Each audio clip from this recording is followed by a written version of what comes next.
नमस्कार, मैं स्नेहा श्रीवास्तव आप सभी का स्नेहलोक हिंदी ट्यूटोरियल में हार्दिक स्वागत करती हूँ।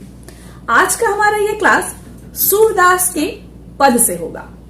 ठीक है, तो सबसे पहले आज का जो हमारा ये क्लास है ये होगा पद के सारांश से। बहुत छोटे और कम समय में हम पूरे पाठ के अर्थ को समझेंगे। ठीक है, तो बच्चों यह जो पद है वह सूरदास जी द्वारा लिखा गया है और ये उनके भ्रमर गीत से लिया गया है। ठीक है, तो भ्रमर गीत से इसमें 4 पद लिए गए हैं जिसका अपना अलग अलग महत्व है। बच्चों बहुत छोटे समय में हम जानेंगे कि ये जो पद है वह गोपियों और उद्धव के बीच की जो वार्ता है वह है इसमें। ठीक है, कुछ बात जो है वो उद्धव गोपियों को कहते हैं और गोपियां कुछ उत्तर देती हैं। ठीक है, क्या होता है, कैसे होता है, इस पूरे पद की पृष्ठभूमि क्या है, यह हम बहुत विस्तार से हम अपने अगले वीडियो में समझेंगे।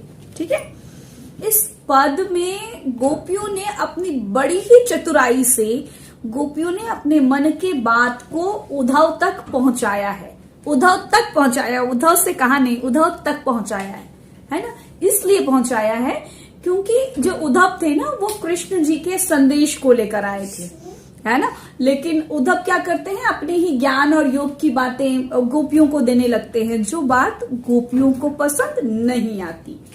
तो अब क्या है ना कि गोपियां जो है वो अपने आराध्य के जो मित्र हैं, है ना, उद्धव बहुत अच्छे मित्र थे श्री कृष्ण के, तो उनको क्या बहुत कुछ मतलब उल्टा सीधा या कुछ गलत बात या कुछ अपशब्द नहीं कह सकती थी, है ना।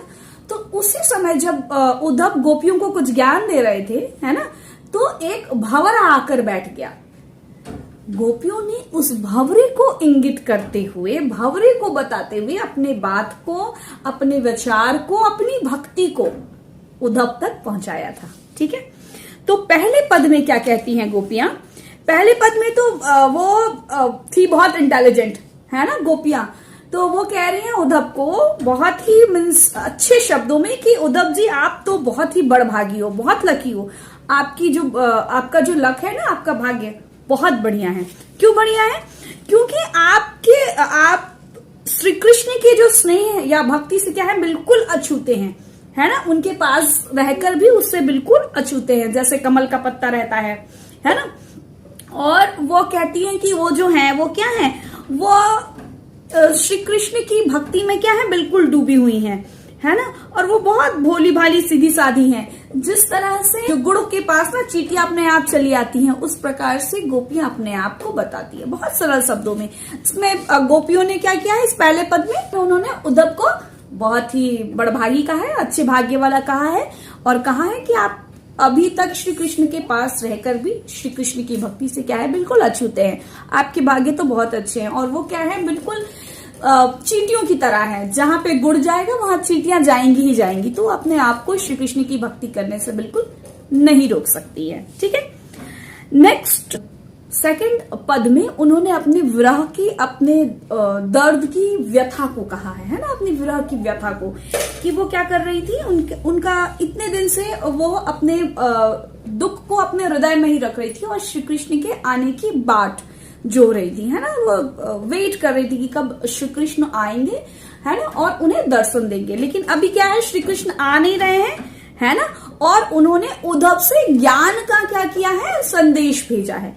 ठीक है, ये जो ज्ञान का संदेश क्या होता है, इसको हम बहुत अच्छे वे में एक्सप्लेन करेंगे हमारे नेक्स्ट वीडियो में, जब हम इसकी सविस्तर व्याख्या करेंगे। ओके, अभी क्या है, वो कह रही हैं कि इतने दिन से हम लोगों ने अपने दर्द को बहुत बांध कर रखा था कि श्री कृष्ण आएंगे और उनको दर्शन देंगे, है ना।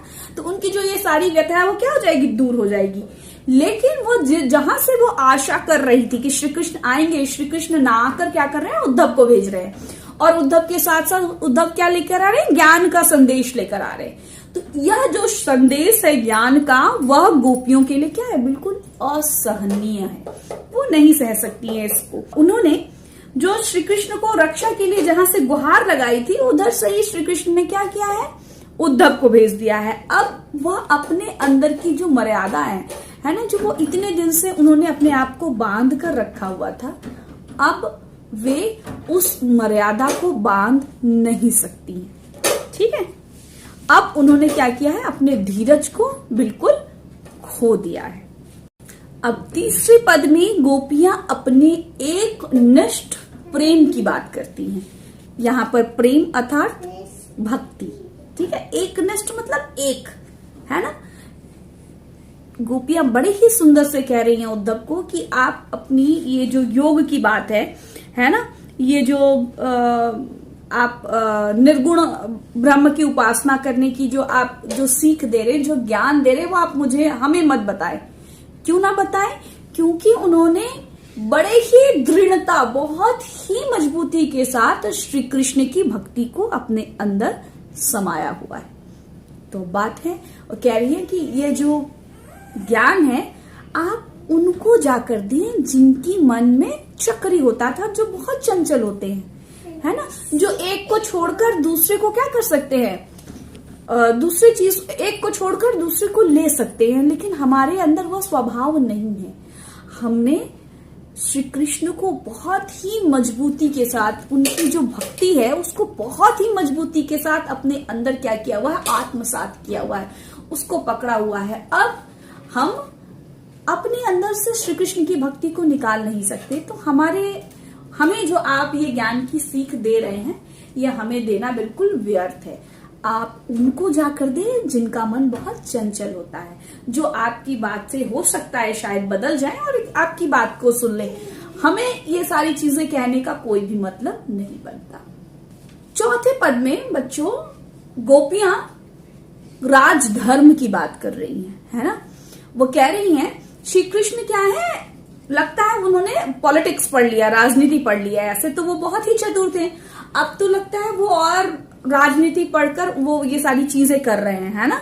वो उद्धव को भेज रहे हैं, वो कह रहे हैं कि हम अपने भक्ति को भूल जाएं। तो ऐसा नहीं हो सकता है ना। वो कह रही हैं श्री कृष्ण को, वो कहती हैं कि ये जो लगता है श्री कृष्ण आजकल बहुत ही समझदार, चतुर और चालाक है। एक तो पहले से ही थे, अभी वो और ज्यादा हो गए हैं, लेकिन उन्हें राजधर्म नहीं छोड़ना चाहिए। राजधर्म क्या होता है? राजधर्म कभी भी प्रजा को सताने वाला नहीं होता है ना। अर्थात यह राजधर्म बिल्कुल नहीं है। यहाँ पर गोपियां क्या है, बिल्कुल श्री कृष्ण की भक्ति में बहुत ही व्यथित है ना, बहुत दुखित है। तो राजधर्म क्या होता है? अपनी प्रजा के हित के बारे में कार्य करना, न कि उन्हें दुख पहुंचाना। ठीक है, तो हमारा ये सारांश, छोटा सा सारांश सही था। इस पूरे चैप्टर की सविस्तार व्याख्या हम अगले अपने वीडियो में करेंगे। तब तक के लिए स्वस्थ रहो, खुश रहो। और अगर हमारे चैनल को सब्सक्राइब नहीं किया तो उसे जल्दी से जल्दी सब्सक्राइब करो।